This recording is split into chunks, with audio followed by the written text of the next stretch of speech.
আসসালামু আলাইকুম। এটিএন বাংলা গ্রামগঞ্জের খবরে সবাইকে স্বাগত জানাচ্ছি। আমি ওয়াহিবা রাইয়াদ। শুরুতেই বিআরবি কেবল সংবাদ শিরোনাম।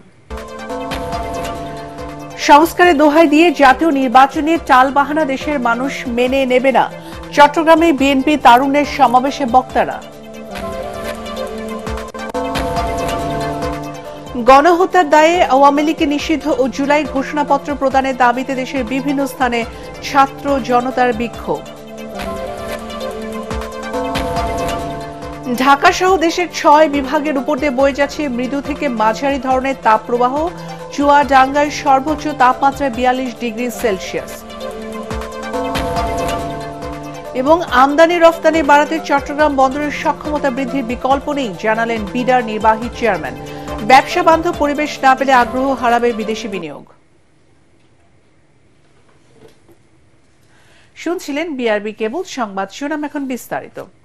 সংস্কারের দোহাই দিয়ে জাতীয় নির্বাচনে টালবাহানা তরুণ সমাজসহ দেশের মানুষ মেনে নেবে না। চট্টগ্রামের পোল গ্রাউন্ডে তারুণ্যের সমাবেশে বিএনপি ও সহযোগী সংগঠনের নেতারা কথা বলেন।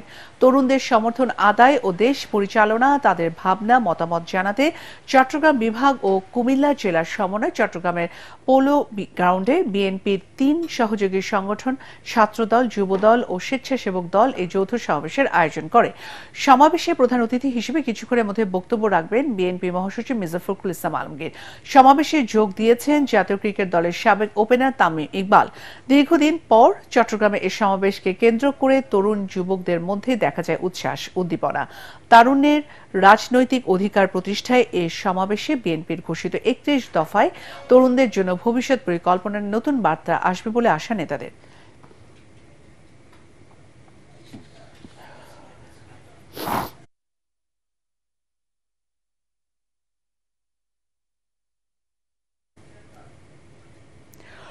দর্শক, সমাবেশে এই মুহূর্তে বক্তব্য রাখছেন বিএনপির মহাসচিব মির্জা ফখরুল ইসলাম আলমগীর। আমরা সরাসরি চলে যাচ্ছি চট্টগ্রামের পোলো গ্রাউন্ডে। আজকে যেখানে কালো কাপড় পরে বসে আছেন এক ভদ্রলোক, তার নাম আমি জানি না, কিন্তু তার ছেলের নাম আমি জানি। যে ছেলের প্রথম শাহাদাত আমাদেরকে এই ফ্যাসিস্ট শাসনকে সরানোর পথকে পরিষ্কার করে দিয়েছিল, সেই ওয়াসিমকে। অসংখ্য মানুষ প্রাণ দিয়েছে, একজন দুইজন নয়, লক্ষ মানুষ তার নির্যাতিত হয়েছে, হাজার হাজার তরুণ প্রাণ দিয়েছে। দীর্ঘ ১৫ বছর ফ্যাসিস্ট হাসিনা আমাদের গোটা জাতির উপরে নির্যাতন চালিয়েছে। ৬০ লক্ষ মানুষের বিরুদ্ধে মিথ্যা মামলা দিয়েছে, ২০,০০০-এর মতো মানুষকে হত্যা করেছে, ১৭০০ মানুষের উপর মানুষকে গুম করে দিয়েছে। ৬ বছর কারাগারে অন্তরীণ রেখেছিল। আমাদের তরুণ নেতা, যার দিকে আজকে সারা বাংলাদেশ তাকিয়ে আছে, সেই নেতা তারেক রহমান সাহেবকে এখনো দেশে ফিরতে পারেননি। বন্ধুগণ, এই অবস্থার অবসান হয়েছে শুধুমাত্র আমাদের তরুণ ভাইদের জন্য। বন্ধুগণ, এই জন্যই আজকের এই সমাবেশ। আমি ধন্যবাদ, কৃতজ্ঞতা জানাতে চাই আমাদের নেতা জনাব তারেক রহমানকে, যে তারই পরিকল্পনায় আজকে আমাদের তরুণ নেতারা এই স্বেচ্ছাসেবক দল, যুব দল, ছাত্র দল, তাদের সমবেত প্রচেষ্টায় আজকে একটা অভাবনীয় একটা সমাবেশ এখানে সংগঠিত হয়েছে। বন্ধুগণ, ধন্যবাদ। গণহত্যার দায়ে আওয়ামী লীগকে নিষিদ্ধ ও জুলাই ঘোষণাপত্র প্রদানের দাবিতে দেশের বিভিন্ন স্থানে বিক্ষোভ করেছে ছাত্র জনতা। ঝালকাঠিতে বিক্ষোভ সমাবেশ এবং সড়ক অবরোধ কর্মসূচি পালন করে জাতীয় নাগরিক পার্টি, এনসিপি, জামাতে ইসলামী, ইসলামী আন্দোলন বাংলাদেশ ও গণ অধিকার পরিষদ সহ বিভিন্ন সামাজিক সংগঠনের নেতা কর্মীরা। এনসিপি সংগঠক মাইনুল আসলাম মান্না, ইসলামী আন্দোলনের জেলা সভাপতি আলমগীর হোসেন ও জামাত নেতা আব্দুল হাই এ সময় বক্তব্য রাখেন। ঠাকুরগাঁওয়ে আওয়ামী লীগ নিষিদ্ধ সহ ৩ দফা দাবিতে মানববন্ধন ও বিক্ষোভ মিছিল অনুষ্ঠিত হয়েছে। দুপুরে শহরে চৌরাস্তা মোড়ে জুলাই যোদ্ধা ও আহত নিহতদের পরিবার ব্যানারে এ মানববন্ধন করা হয়। এ সময় দাবি আদায় না হলে কঠোর আন্দোলনে হুঁশিয়ারি দেন বক্তারা। আওয়ামী লীগ নিষিদ্ধের দাবিতে টাঙ্গাইলে বিক্ষোভ মিছিল করেছে ফ্যাসিবাদ বিরোধী ছাত্র জনতা। দুপুরে টাঙ্গাইল প্রেস ক্লাবের সামনে বিক্ষোভ কর্মসূচি পালন করে তারা। এছাড়া একই দাবিতে গতরাতে শহরে নিরালা মোড়ে এনসিপি ও মাওলানা ভাসানী বিজ্ঞান ও প্রযুক্তি বিশ্ববিদ্যালয়ে বিক্ষোভ করে শিক্ষার্থীরা। সিলেটের সীমান্ত এলাকায় রাত ৮টা থেকে ভোর ৬টা পর্যন্ত রাত্রিকালীন কারফিউ জারি করেছে ভারতের মেঘালয় সরকার। সীমান্তে অনুপ্রবেশ, চোরাচালান ও সন্ত্রাসী কর্মকাণ্ড ঠেকাতে এমন পদক্ষেপ নেওয়া হয়েছে বলে মেঘালয়ে পূর্ব জৈন্তা খাসিয়া হিলস প্রশাসকের তরফ থেকে জানানো হয়। এ সংক্রান্ত একটি চিঠিতে মেঘালয় প্রশাসকের পক্ষ থেকে সিলেটের জেলা প্রশাসককে দেওয়া হয়েছে। ভারতের মেঘালয় রাজ্যে পূর্ব জয়ন্তিয়া হিলস জেলা ম্যাজিস্ট্রেট শিবাংশা আর স্থির সই করা আদেশে বলা হয়, পূর্ব জয়ন্তিয়া হিলস জেলার আন্তর্জাতিক সীমান্ত এখনো সম্পূর্ণভাবে বেড়া দিয়ে ঘেরা নয়। এ কারণে অবৈধ অনুপ্রবেশের আশঙ্কা রয়েছে। মেঘালয় সরকারের এমন আদেশে সীমান্তে অনুপ্রবেশ সহ পরিস্থিতি স্বাভাবিক রাখতে বিজিবিও সতর্ক অবস্থায় রয়েছে।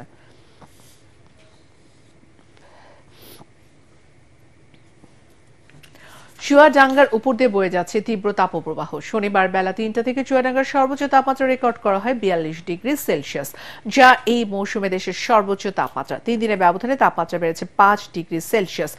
গতকাল শুক্রবার সন্ধ্যা ৬টায় চুয়াডাঙ্গার সর্বোচ্চ তাপমাত্রা রেকর্ড করা হয় ৪১.২ ডিগ্রি সেলসিয়াস। পর ২ দিন দেশের সর্বোচ্চ তাপমাত্রার পাশাপাশি গত ৩ দিনে ৫ ডিগ্রি তাপমাত্রা বেড়ে যাওয়ায় প্রচন্ড গরমে অতিষ্ঠ সাধারণ মানুষ।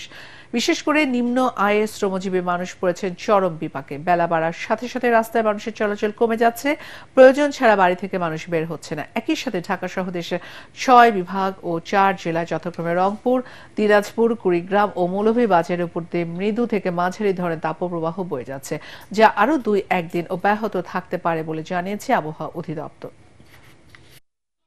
গত ২ দিন যাবৎ চুয়াডাঙ্গায় প্রচন্ড তাপমাত্রা বেশি। তাপমাত্রার কারণে প্রচন্ড ঘাম হচ্ছে, মানুষ জীবনযাত্রার মান খুব দুর্বিষহ অবস্থা। বাইরে মানুষ বেড়াইতে পারছে না, বিশেষ প্রয়োজন ছাড়া কেউ বাইরে বেড়াচ্ছে না। আর চাষিদের অবস্থা খুব খারাপ, মাঠে ধান কাটতে হিমশিম খেয়ে যাচ্ছে। বিশ্বের সাথে পাল্লা দিয়ে আমদানি রফতানির গতি বাড়াতে চট্টগ্রাম বন্দরের সক্ষমতা বৃদ্ধির বিকল্প নেই বলে জানিয়েছেন বিডা ও বেজার নির্বাহী চেয়ারম্যান চৌধুরী আশিক মাহমুদ। অন্যদিকে ব্যবসায়ীরা বলছেন, বন্দরের পাশাপাশি অর্থনৈতিক অঞ্চলগুলোতে গ্যাস, পানি, বিদ্যুৎ সুবিধা দ্রুত নিশ্চিত করা না গেলে আগ্রহ হারাবে বিদেশি বিনিয়োগ। চট্টগ্রাম থেকে আরো জানাচ্ছেন সৈয়দ তামিম মাহমুদ। বাংলাদেশকে একটি উৎপাদন কেন্দ্র হিসেবে গড়ে তুলতে হলে বন্দরগুলোর উন্নয়নের বিকল্প নেই। আর তাই লালদিয়াচর কিংবা বে টার্মিনালের মতো গুরুত্বপূর্ণ ও অত্যাবশ্যকীয় মেগা প্রকল্পগুলোর জট খুলতে শুরু করায় অর্থনৈতিক হাব হিসেবে চট্টগ্রামের সম্ভাবনা এবার উজ্জ্বল হয়ে উঠছে। আন্তর্জাতিক বাণিজ্যে সক্ষমতা বাড়াতে অনেক আগেই গভীর সমুদ্র বন্দর নির্মাণ করেছে পাকিস্তান, শ্রীলঙ্কা ও মিয়ানমার। ভারতও শুরু করেছে গভীর সমুদ্র বন্দর নির্মাণের প্রক্রিয়া। দেরিতে হলেও স্বপ্নের গভীর সমুদ্র বন্দরের টার্মিনাল নির্মাণ শুরু করতে যাচ্ছে চট্টগ্রাম বন্দর। বে টার্মিনাল সহ সংশ্লিষ্ট প্রকল্পগুলো দ্রুত বাস্তবায়নের পাশাপাশি চট্টগ্রাম বন্দরকে ঘিরেও রয়েছে সরকারের নানা পরিকল্পনা। এর পাশাপাশি পোর্ট ফ্যাসিলিটি বাড়ানোর তাগিদ বন্দর কর্তৃপক্ষের।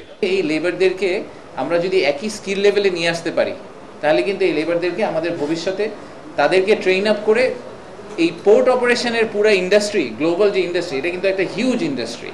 এই গ্লোবাল পোর্ট অপারেটররাই আমাদের লোকজনকে নিয়ে অন্য দেশে পোর্ট অপারেট করাবে।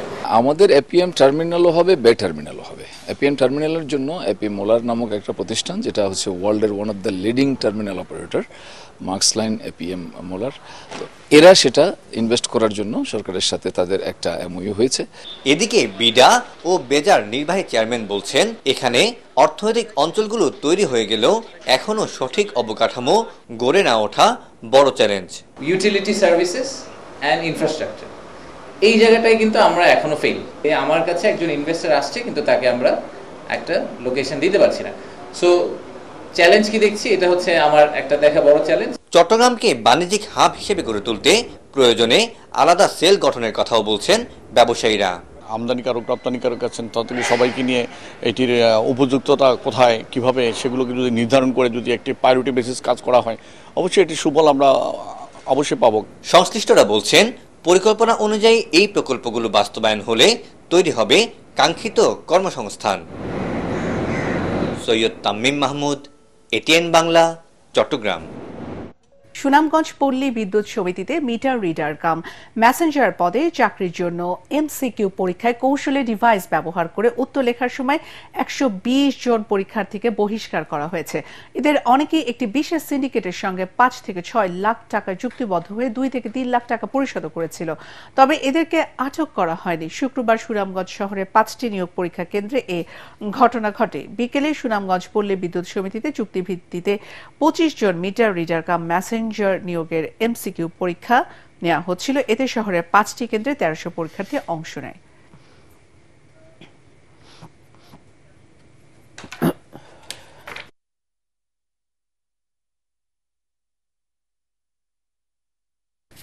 সাভারের আশুলিয়ায় চাঞ্চল্যকর রুবেল মণ্ডল হত্যাকাণ্ডের মূল হোতা আমজাদ মণ্ডল ও তার সহযোগী জুয়েলকে গ্রেফতার করেছে র্যাব। ভোরে ধামরাইয়ের কালামপুর এলাকা থেকে তাদেরকে গ্রেফতার করা হয়। র্যাব জানায় গত 7 মে তারিখে ব্যবসা দখল করার জন্য আশুলিয়া ইউনিয়ন আওয়ামী লীগ নেতা রুহুল আমিন মণ্ডলের ছোট ভাই রুবেল মণ্ডলকে পাড়া গ্রামের কাঁঠালদি এলাকায় প্রকাশ্যে কুপিয়ে হত্যা করে সন্ত্রাসীরা। গ্রেফতার আসামিরা হত্যাকাণ্ডে জড়িত থাকার কথা স্বীকার করেছে বলে জানিয়েছে র্যাব।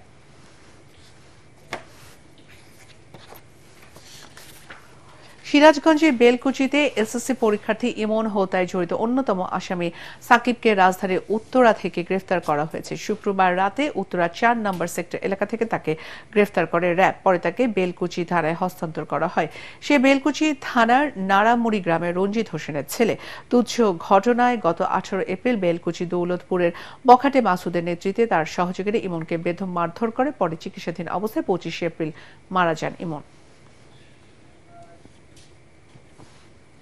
যশোরের মনিরামপুরে বিদেশি জাতের লাল আঙ্গুর চাষ করে সাড়া ফেলেছেন মাদ্রাসার শিক্ষক বেলাল হোসেন। দেশের ফলের বাজারে আমদানি নির্ভরতা কমানো আঙ্গুর চাষের মূল উদ্দেশ্য বলে জানান তিনি। তার সফলতা দেখে অনেকে আগ্রহী হয়ে উঠেছেন এই আঙ্গুর চাষে। এ বিষয়ে সব ধরনের সহযোগিতা দিচ্ছে স্থানীয় কৃষি বিভাগ। যশোর প্রতিনিধি তামান্না ফারজানা পাঠানো তথ্য ছবি নিয়ে বিস্তারিত জানাচ্ছেন ফারহিন ইসলাম টুম্পা। 5 বছর আগে 5 বিঘা জমি লিজ নিয়ে চাকরির পাশাপাশি মাল্টা চাষ শুরু করেন মনিরামপুরের মাদ্রাসার শিক্ষক মাসনা খানপুর গ্রামের বেলাল হোসেন। ধীরে ধীরে ড্রাগন, স্ট্রবেরি, 12 মাসি আম, লেবু সহ বিভিন্ন ধরনের ফল গাছের চাষ শুরু করেন তিনি। ইউটিউব দেখে আগ্রহ জাগে আঙ্গুর চাষে। 1.5 বছর আগে শুরু করেন আঙ্গুর চাষ। বর্তমানে বাইকুনুর জাতের লাল আঙ্গুর, গ্রিন লং জাতের সবুজ আঙ্গুর চাষে ব্যাপক সফলতা পেয়েছেন তিনি। 30 শতক জমিতে আঙ্গুর চাষ করেছেন, পাশাপাশি চারাও বিক্রি করছেন। বাগান দেখতে ও চারা কিনতে প্রতিদিনই ভিড় করছে মানুষ।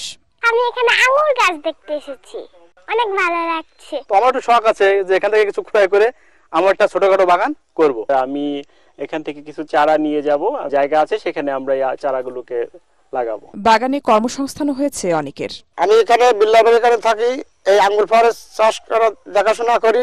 আমার যে বেতন দেয় ইনশাআল্লাহ আল্লাহর রহমতে আমার সংসার ভালোভাবে চলে যায়। বিদেশি আঙ্গুরের মতোই সুস্বাদু এই আঙ্গুরের চারা রোপণের 7 মাসে ফুল আসে আর প্রায় 90 দিন পর খাওয়ার উপযোগী হয়। বেলালের বাগানের 2 জাতের আঙ্গুর কেজি প্রতি বিক্রি হচ্ছে 300 থেকে 400 টাকায়। দেশের চাহিদা মিটিয়ে একসময় বিদেশীয় রপ্তানির স্বপ্ন দেখেন বেলাল। আমি আঙ্গুর নিয়ে স্বপ্ন দেখি যে বাংলাদেশের মাটিতে একসময় আঙ্গুর ফল টক হতো আমরা জানি, তো মিষ্টি আঙ্গুর, এই রঙিন আঙ্গুরগুলো বাংলাদেশের মাটিতে খুব সুন্দর হচ্ছে। তো আমাদের দেশ থেকে যে কোটি কোটি টাকা বাইরের দেশে চলে যায়, এটা আমরা নিয়ন্ত্রণ করতে পারবো। জেলা কৃষি অফিস জানায় অতীতে যশোরে আঙ্গুর চাষে তেমন সফলতা না আসলেও আশার আলো দেখাচ্ছে বেলালের আঙ্গুর বাগান। এ বিষয়ে সব ধরনের সহযোগিতা দিচ্ছে কৃষি বিভাগ। এই আঙ্গুর চাষ হচ্ছে আমাদের এই জেলায় প্রায় 2.5 হেক্টর জমিতে, আমাদের 8 উপজেলার 6 উপজেলায় আমাদের এই আঙ্গুর চাষ হয়েছে। আমরা পরামর্শ দিব যে এই জাতটি সম্প্রসারণের মাধ্যমে আমাদের যে দেশের যে বিদেশি ফলের চাহিদা, বিশেষ করে আঙ্গুর ফলের যে চাহিদা, এই চাহিদা মেটানো সম্ভব হবে। যশোরে 6 উপজেলার 2.5 হেক্টর জমিতে এখন আঙ্গুর চাষ হচ্ছে। Bureau report, ATN Bangla. চাঁপাইনবাবগঞ্জে এবার বোরো ধানে বাম্পার ফলন হয়েছে। পাশাপাশি বাজারে ধানের দাম সন্তোষজনক হওয়ায় খুশি চাষিরা। তবে উৎপাদন খরচ কমানোর লক্ষ্যে সার কীটনাশকের দাম কমানোর জন্য দাবি জানিয়েছেন তারা। চাষিরা জানান, অনুকূল আবহাওয়া, সেচ সমস্যা না থাকা ও রোগ বালাই তুলনামূলক কম হওয়ায় বোরোর ফলন ভালো হয়েছে। এখন মাঠে মাঠে চলছে ধান কাটাই ও মাড়াইয়ের কাজ। বাজারে নতুন ধান বিক্রি হচ্ছে জাত ভেদে মন প্রতি 1000 থেকে 1400 টাকা দরে। জেলা কৃষি বিভাগ জানায়, এবছর চাঁপাইনবাবগঞ্জ জেলার 47,370 হেক্টর জমিতে বোরো ধানের আবাদ হয়েছে। এদিকে কিশোরগঞ্জের ভৈরবে এবার বোরো ধানের বাম্পার ফলন হলেও ন্যায্য দাম নিয়ে শঙ্কায় রয়েছেন কৃষকরা। তারা বলছেন, ফলন ভালো হলেও বাজারে ধানের দাম কম থাকায় তাদেরকে পড়তে হচ্ছে লোকসানের মুখে। বছরে একটি মাত্র ফসল ঘরে তুলতে বর্তমানে ব্যস্ত সময় পার করছেন হাওর জনপদের কৃষক কৃষানীরা। ভৈরবের বিভিন্ন বাজারে মোটা বোরো ধান 800 থেকে 850 টাকা দরে বিক্রি হচ্ছে, আর চিকন ধান বিক্রি হচ্ছে 1000 থেকে 1100 টাকা দরে। যদিও ব্যাপারীরা বলছেন, বর্তমানে ধানগুলি পুরোপুরি শুকনো না হওয়া বাজারে দাম কম রয়েছে, কিছুদিন পরেই বাড়বে ধানের দাম। বিএনপি রাষ্ট্র ক্ষমতায় গেলে কৃষকের উৎপাদিত ফসলের ন্যায্য মূল্য নিশ্চিত করা হবে বলে জানিয়েছেন জাতীয়তাবাদী কৃষক দলের শীর্ষ নেতারা। দুপুরে ঝিনাইদহ সদরে বজ্রপাতে প্রাণ হারানো কৃষক পরিবারের মাঝে বিএনপির ভারপ্রাপ্ত চেয়ারম্যান তারেক রহমানের সহযোগিতায় পৌঁছে দিয়ে কৃষক দলের কেন্দ্রীয় সভাপতি হাসান জারিফ তুহিন ও সাধারণ সম্পাদক শহীদুল ইসলাম বাবুল এ কথা জানান। ঝিনাইদহ জেলা বিএনপির সভাপতি অ্যাডভোকেট এম.এ. মজিদ সহ অন্যান্য নেতারা এ সময় উপস্থিত ছিলেন। 5 আগস্টের প্রেক্ষাপটে মাথায় রেখে এবার যোগ্যতার ভিত্তিতে কারারক্ষী নিয়োগ করা হচ্ছে বলে জানিয়েছেন এআইজি প্রিজন মোহাম্মদ জান্নাতুল ফরহাদ। সিলেট বিভাগে নতুন কারারক্ষী নিয়োগ পরীক্ষায় তিনি একথা জানান। 2024-এর ছাত্র জনতার আন্দোলন চলাকালে অনেক বন্দী পালিয়েছে। এই শিক্ষা থেকে এবার দৈহিকভাবে যোগ্য, চৌকস ও মেধাবীদের নিয়োগ দিয়ে কারাগারকে সুশৃঙ্খল করা হবে বলে জানান তিনি। পরবর্তী সংবাদ দেখার আমন্ত্রণ জানিয়ে এখনকার মতো শেষ করছি। এটিএন বাংলার সংবাদ ইউটিউবে দেখতে ব্রাউজ করুন youtube/ATN Bangla News। ধন্যবাদ।